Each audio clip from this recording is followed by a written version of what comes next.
दिसत नाही होय गुमान उभा राहिलाय तो. अहो तसं नाही, रिकामे उभं राहिलात म्हणून विचारतेय. आज मतदान आहे, मतदान करून आलात का? मतदान? आणि इतके दिवस कुठं ठकला होता तुम्ही? 5 वर्षांनी इथं आला. कोणाची आहेस ग तू? अहो आजोबा, मी निवडणूक आयोगाकडून आली आहे. मी काही इथे प्रचार करायला आलेली नाहीये. बरं बरं, मला वाटलं नेहमीप्रमाणे तू प्रचार करायला आली आहेस. नाही हो, मी निवडणूक आयोगाची कर्मचारी आहे आणि माझं काम आहे की मतदानाची टक्केवारी वाढवणं. त्यासाठी सर्वांना मी मतदान करण्याचं आवाहन करण्यासाठी आलेली आहे. बरं बरं, कोणाची आहेस ग तू? अहो मी निवडणूक आयोगाची. बरं बरं, मी मतदान करतो, पण मला काही दिसेना, चांगलं बोलता येईना, ढोलता येईना. मग कसं?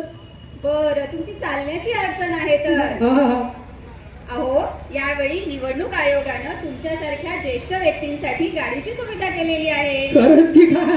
हो, म्हणजे निवडणूक आयोगाची गाडी तुम्हाला मतदान केंद्रावर येण्यासाठी घेऊन जाईल आणि तिथे मतदान केल्यानंतर ती तुम्हाला घरी नेऊन पण सोडेल. बरं, दुसरी काही अडचण आहे का तुमची? मी मतदान करायला जाईन, पण मला तिथं काही वाचता येईना, दिसेना. अच्छा, म्हणजे तुम्हाला दिसण्याची पण अडचण आहे. बरं, मतदान केंद्रात गेल्यानंतर बॅलेट युनिटवर उमेदवाराच्या नावासमोर त्यांच्या निशाणीचं चिन्ह असतं, ते तरी दिसतं का? चिन्ह? आता हे चिन्ह काय असतं? चिन्ह म्हणजे चित्र हो. त्या उमेदवाराच्या निशाणीचं चित्र त्याच्या समोर असतं. चित्र दिसतंय, हा पण थोडं दुसर दिसतंय. दुसर दिसतं होय. आजी दिसती का नीट? समजतानी करणं पण या म्हाताऱ्याची.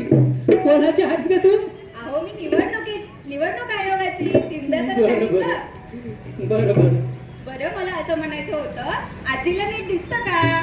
तिला काय दाढ भरली आहे, चांगली गोडी आहे की सगळं दिसतंय तिला.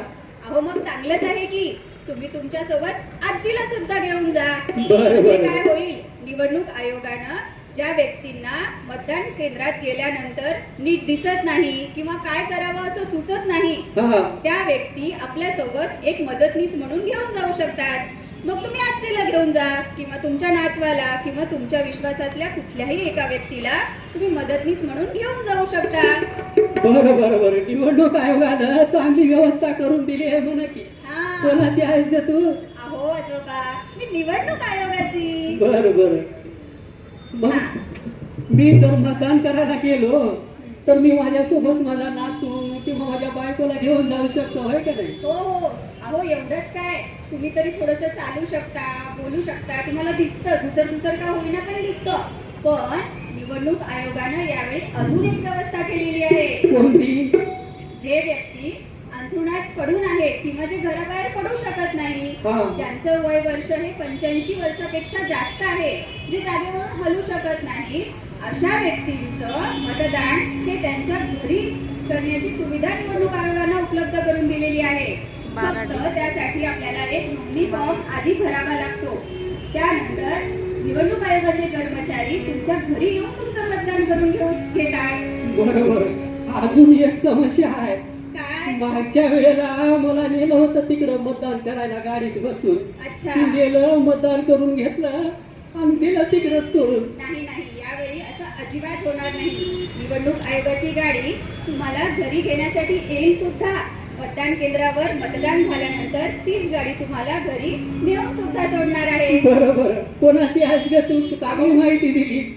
अहो आजोबा, मी निवडणूक आयोगाची. बरोबर. आता मी माझ्या चंद्रभागेला घेऊन जातो. नक्की जा, आजीला सोबत घेऊन जा, जोडीने मतदान करा आणि तुम्हाला ती गाडी परत घरी सुद्धा आणून सोडेल. त्यामुळे आनंदाने जा आणि नक्की मतदान करा.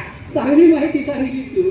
कोणाची आहेस ग तू? अहो आजोबा, तुम्हाला विसरता पण का तुम्ही? छत्रभागा, ए छत्रभागा, चल आपल्याला मतदान करायला जायचं.